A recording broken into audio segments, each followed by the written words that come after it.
Hey class, this is going to be hopefully a very short video and mainly just to show you how to conduct a one sample t-test using SPSS. In the topic 5 homework, there won't be too many questions that you have to use SPSS because most of them are just under comprehension questions on types of errors and things like that. But there is at least one exercise that I remember that was a one sample t, where with a one sample t, they give you one sample of data, and the question is wanting you to compare the average or the mean to a specific numerical value. And so that's what I'm going to be showing you on this video. I think there's also one homework exercise that involves a two sample t-test. The one about the rats, where you had a group of rats that were the control group rats and not receiving any treatment, and then the other group that was the group of rats that was getting the actual treatment. That would be an independent samples t-test, and I've also got a video to show you how to do that in SPSS. And the reason that would be an independent samples t-test is because you actually have two groups that are made up of two groups that are made up of totally different rats, and therefore they're independent groups. But that's for another video. This one is going to focus on a one sample t-test. When you first log into Citrix and SPSS, you might have this on the screen and you just X this out. And so let me give you a hypothetical scenario just to give it a real life context. Let's suppose a professor is wondering, are the students in today's statistics classes performing better than previous years? Well, let's suppose there's a known average from the previous years of an 85. And so the professor is wanting to know, is there evidence that students are performing better than an 85 now? All right, so the first thing I would have to do is enter the data.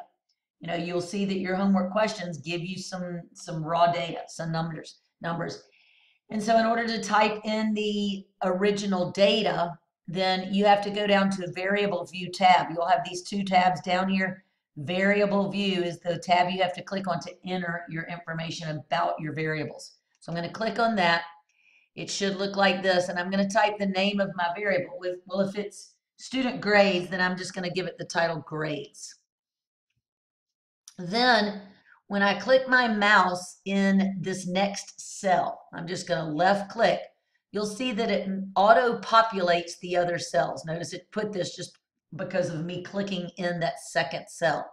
The only things you really need to go change from here are the number of decimal places. I'm going to be putting in grades that are whole numbers, not including any decimals. So I'm going to click my mouse in this box and actually arrow down and put it as 0 decimal places.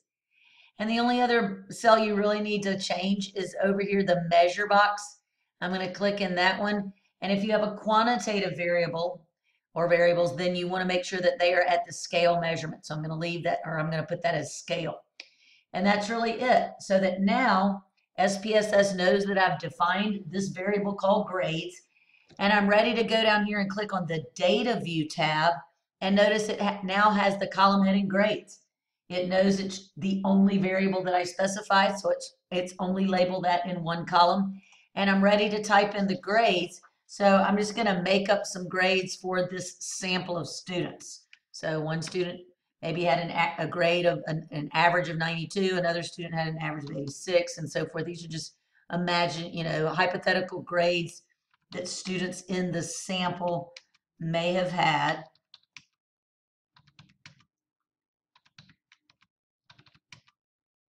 So you're just going to type these straight down the column, that was labeled with grades. All right, we'll go ahead and just assume there were 15 students in the sample. Okay, so now how do we conduct a one sample t-test if the research question is there evidence that this group performs better than 85 in this class? So to do a one sample t, you're going to come up here and click on Analyze at the top.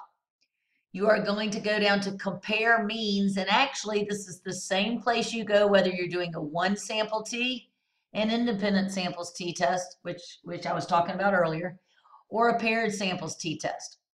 Okay, so any of these three things, any of these three types of t-tests that you'll be studying over the next couple of weeks, you go down to Analyze, Compare Means to do that. So I'm only going to be showing you a one sample t-test. I'll click on that. And then it brings up this pop-up window. In order to activate a variable, you have to move it over to the test variable box. So I've got grades already highlighted. I'm going to click this little arrow in the middle so that it moves it over to my active box.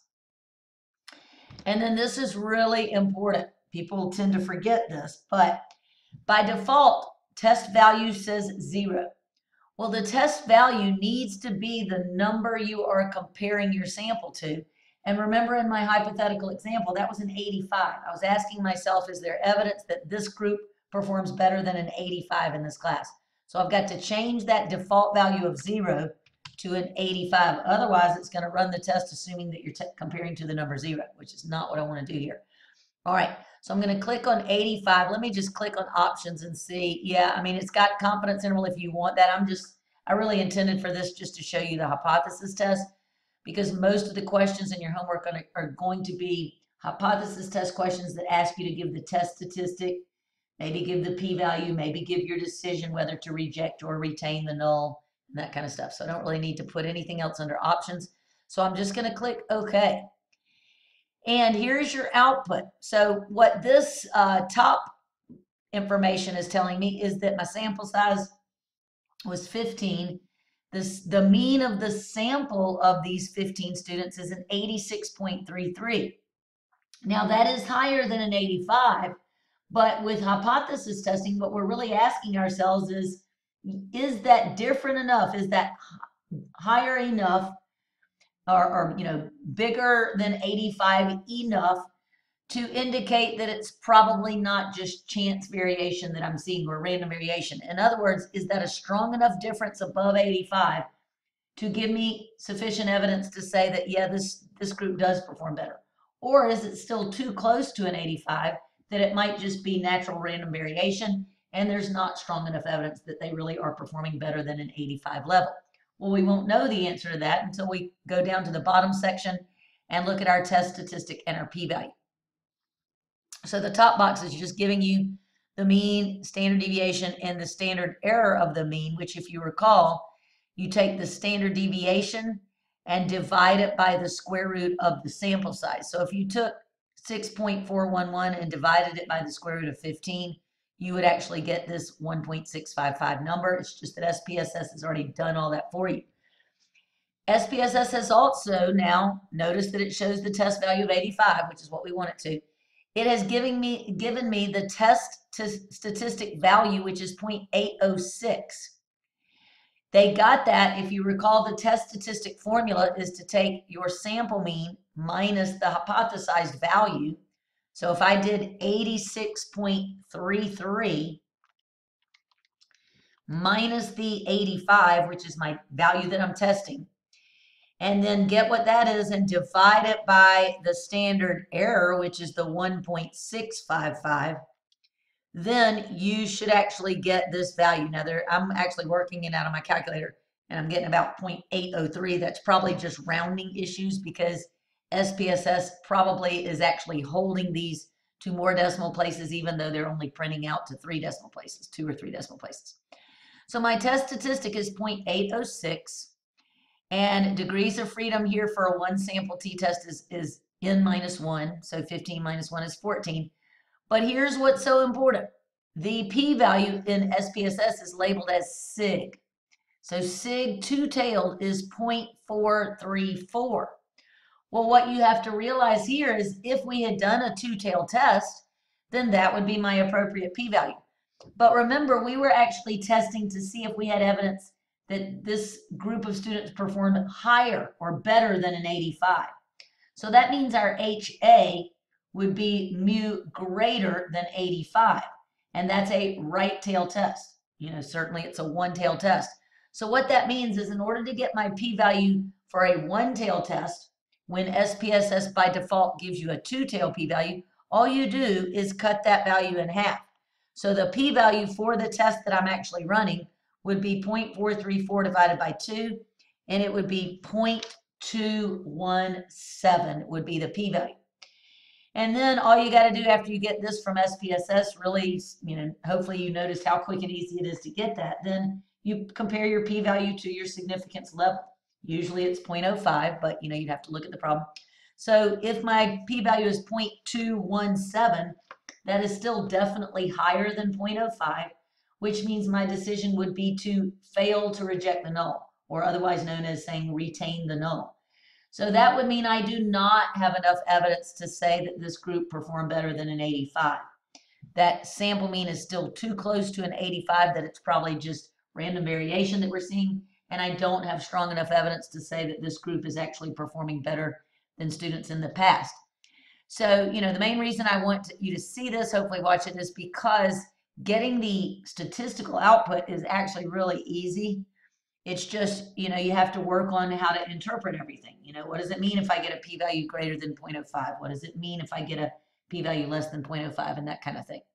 So hopefully this will help you just get through some of the number crunching part of topic 5, as well as moving into some of the other topics, because gradually from here on out, we're just going to be learning a bunch of different types of hypothesis tests. So even though you'll click on different things in SPSS, it's going to be very similar to what I showed you here with the one sample. So hope that's helpful.